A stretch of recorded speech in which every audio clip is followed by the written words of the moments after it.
Hello, and welcome to The Guardian's Battle for the Internet special hangout on who controls the Internet.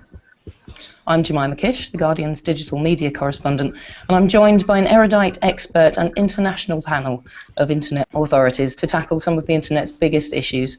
You see, we talk about this whole thing of free speech, that Wikid is going to affect free speech, but I think the audience should know that already in the Constitution of ITU, there's an article which gives the public the rights to communicate. ITU has always been in favor of freedom of expression. We are a technical organization, but that has always been a fundamental pillar of what ITU does. You ought to be skeptical of big companies, like Google, but I think you ought to be even more skeptical of governments these days. When you look around at all the proposals that are out there, they've been proposals and laws that have actually been passed to filter the internet, to restrict the internet, to enact censorship. I do not think that government interference with networks is fundamentally a good idea. I think that governments supporting fundamental rights and having policies that they will promote things like that, they will promote rights for their citizens and on their networks is a good thing. It's on the networks that cross their territory. But I think that no, they shouldn't have the ability or the right to say we are going to choose what you can say, who you can talk to, what you can share online. That is not an acceptable position.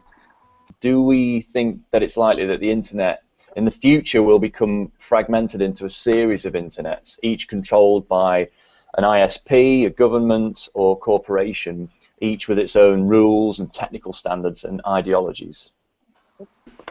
I don't think we're going to benefit from a fragmented internet. I think that's actually important to say right up front.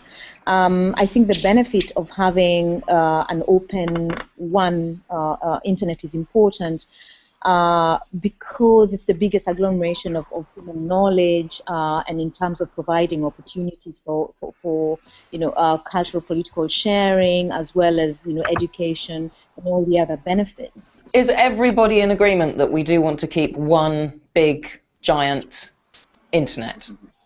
Yes. I think it's critical.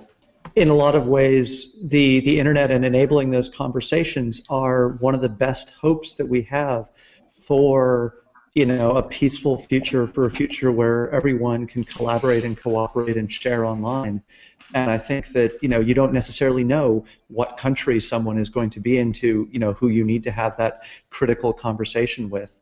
And I think that the more that we can keep that internet open and free and let the individual users interact and choose who they want to interact with and how they want to interact, whether they want to interact with a Facebook or whether they want to go use some completely other decentralized system. I think that keeping them having that choice is the most critical thing.